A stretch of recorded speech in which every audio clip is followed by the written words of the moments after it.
This was a pretty normal night for me. I was off work for the weekend and was planning on doing absolutely nothing productive for my 2 days off.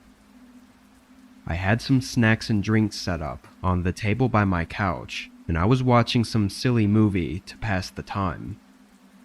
It was storming outside, and it was actually a lot worse than it usually was around here. The lightning was really loud, like it was touching ground less than a mile away. I usually find comfort in rainy weather, but this was a bit much even for my taste.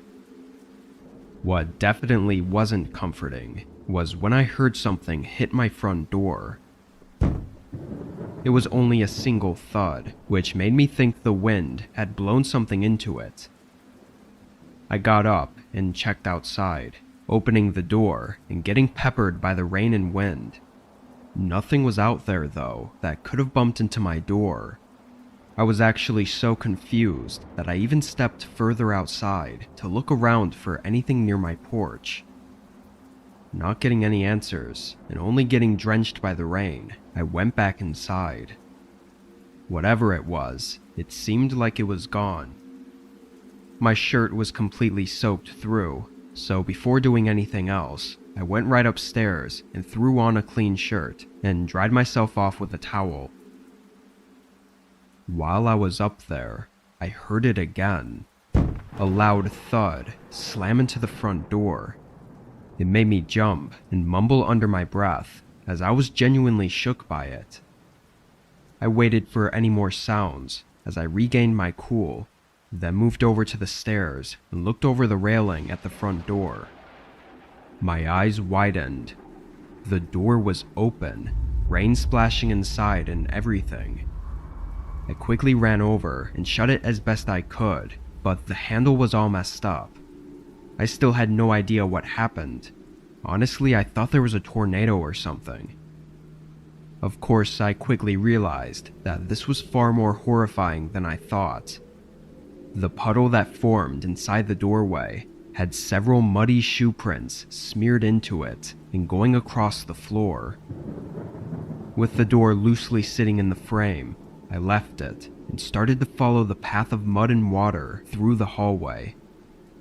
I don't know why, but for some reason I felt like I was trapped in there with whoever was inside. I know now that I should have just run away immediately. But in the moment, I think the fear and adrenaline had me acting out of character.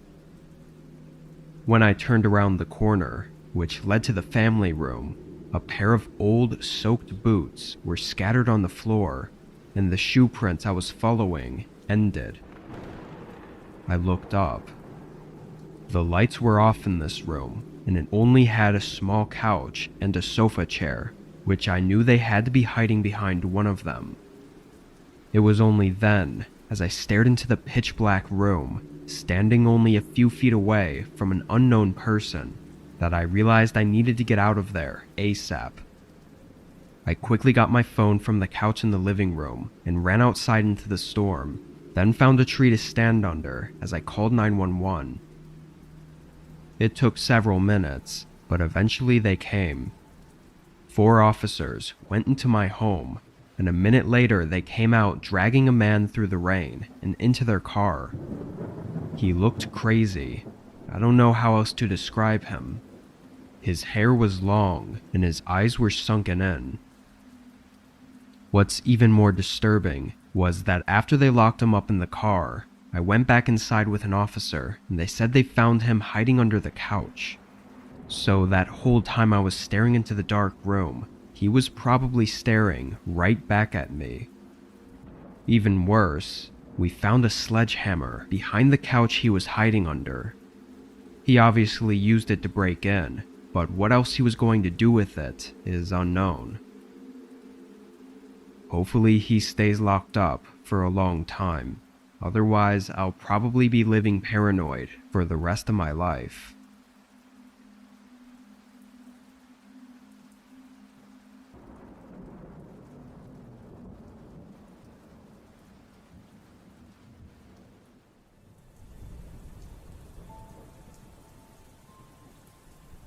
I work for a tech company as a customer support agent on their 24/7 live chat service. Because of the nature of the job, I get to work from home. The downside, though, was that I was an overnight worker. Being in the comfort of my own home and having to pull an all-nighter was a recipe for disaster. This was a regular work night. I had my plugin open on my laptop that automatically receives new chats. I'd probably get 5 to 10 customers an hour, and each chat usually resolved within 2 minutes, so a lot of my job was just waiting. I kept a hot cup of coffee on my desk and had YouTube open on my other monitor. Around 2 a.m., maybe a little earlier, I was helping a customer figure out their refund when I heard something outside. It was a man, seemingly calling out for someone to help them. Something about it sent chills through me, as it sounded like they were right outside my house. Being in the middle of a chat, though, I couldn't get up to check who it was right away.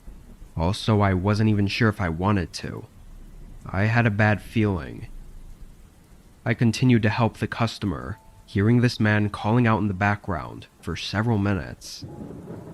Once I was done, I decided to just look out the window and see what was going on. Whoever it was, though, I knew they couldn't possibly need help that bad if they were standing in the same spot for multiple minutes. I went downstairs, and after hearing them call out again, I realized they were somewhere near the back of my house. I went up to the window and peeked through the blinds. My backyard was fenced in, but standing right in the middle was some guy. He yelled again, but his body didn't move. It looked unnatural, as he was standing there, looking as if nothing was wrong. It was really dark, but I could tell he was wearing a hoodie and dark jeans. I figured it was probably best to just leave this guy alone. He was probably drunk or some kind of druggie.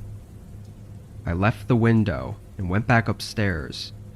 Almost as soon as I left, though, the guy stopped yelling. It kinda creeped me out, like he somehow knew I was there, but I hoped that it just meant he was leaving. A minute later, I got another customer to help. I started typing in my message, and before I could finish, extremely loud knocking suddenly came from downstairs. I could tell from the hollow plastic sound that it came from the back door.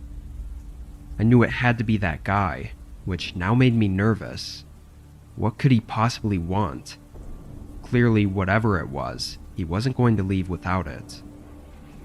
I quickly finished typing, then picked up my phone and reported the guy to the police. Then I went back downstairs. I looked down the hallway, and immediately, I could see him standing at the back door. His face was pressed into it as he stared through the door right at me. He started hitting the door again, and I wasn't sure what else to do, so I kinda just stood there. After maybe 30 seconds, his face fell flat and he backed away. Then he walked through my backyard and climbed the fence. As I watched, though, thinking this was all over, I could see his figure moving through the gaps in the fence panels, and that's when I noticed several more figures moving outside the fence. Police took my account of what happened, and I described the guy as best I could. I think it was a whole group plotting something. Maybe the one guy was just to get me to open the door, and the rest would come after. I really don't know. I just pray this was a random attempt, and not something they were specifically going after me for.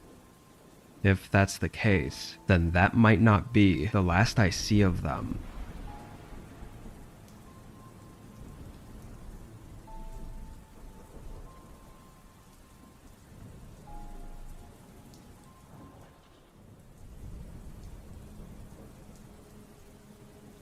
I live in St. Louis, Missouri, right in the heart of the city.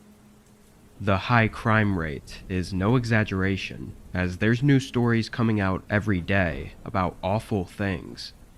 Living here, though, I'd actually never had anything happen to me up until this point, and never even seen anything happen personally.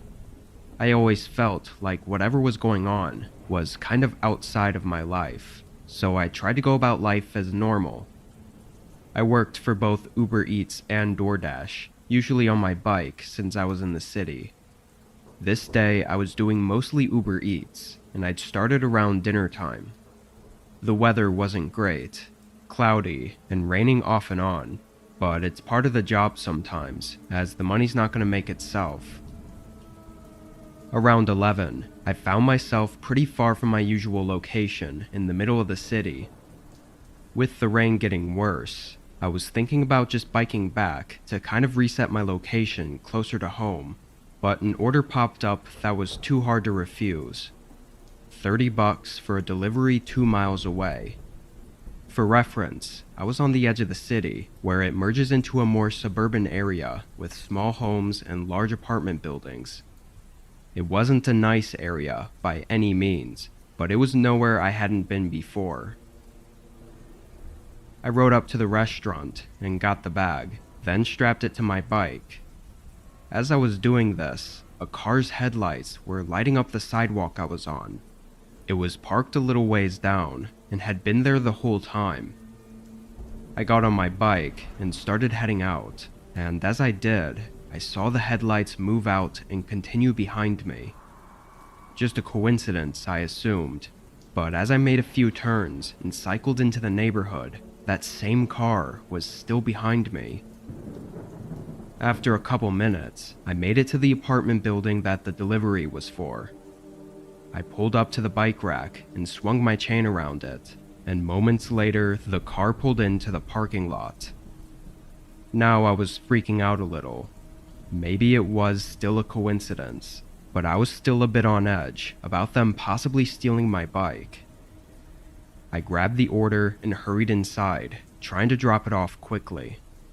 I went up to the second floor and got to the room, then knocked on the door. It was a cash payment, which a lot of people do around here, but was super inconvenient right now. As I waited for them to answer, I looked down the hallway. It was dimly lit and really run down.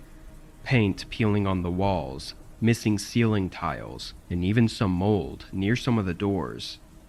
It was also oddly quiet for such a large building. Quiet enough for me to hear a couple people coming up the steps.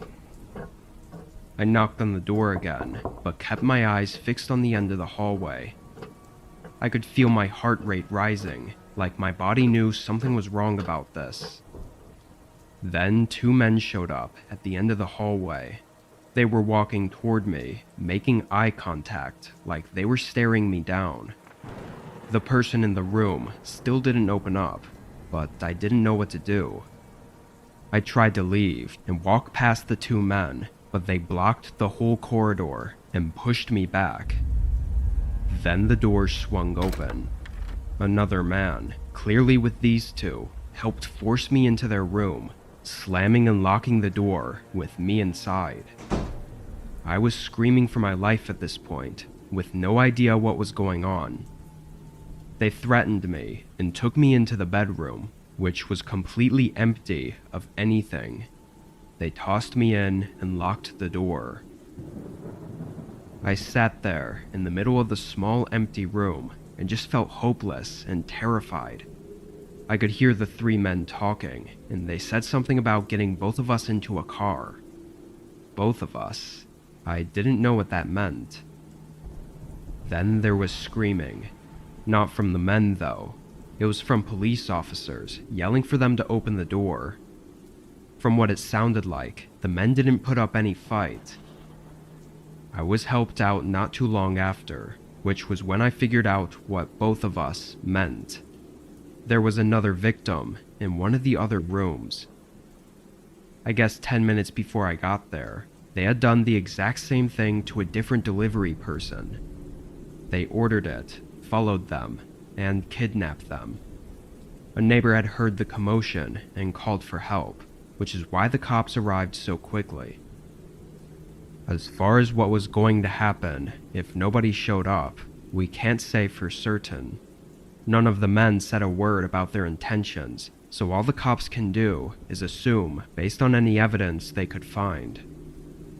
Luckily, it seemed like this was their first attempt at something like this, so hopefully it'll be their last. I can't imagine what would have taken place if not for the neighbors saving us.